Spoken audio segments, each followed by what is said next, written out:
In this slide, we're going to look at the three terms of the Van Deemter equation.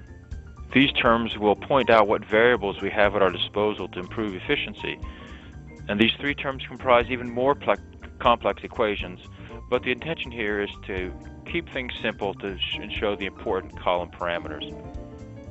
So the A term describes the peak broadening due to the presence of the particles in the column. It's sometimes also referred to as the eddy diffusion or axial diffusion at times. Eddy diffusion occurs as a result of multiple flow paths through a packed column bed. Analyte molecules cannot flow along a straight path through the column. Each analyte molecule follows a different flow path, which causes dispersion due to the different path lengths. Smaller particles give lower A terms because the distance between particles is smaller.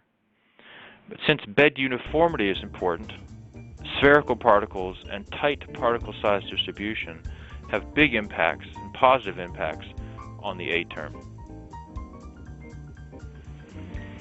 The B term is called longitudinal diffusion and refers to the diffusion of individual analyte molecules in the mobile phase along the longitudinal direction or axis of the column. There's a little with the column that we can do to alter this to improve B, but what we can do is make sure that we are operating at the best flow rate so as to minimize the impacts of this longitudinal diffusion. That is, we want to make sure we're not going too slow, where longitudinal diffusion then starts to become significant. So here's a case where speed is certainly important. And the C term in the Van Deemter equation relates to the mass transfer of sample components between the stationary phase and the mobile phase during the separation. So we can minimize C by using small particles and reducing resistance to mass transfer in the particle and the bonded phase.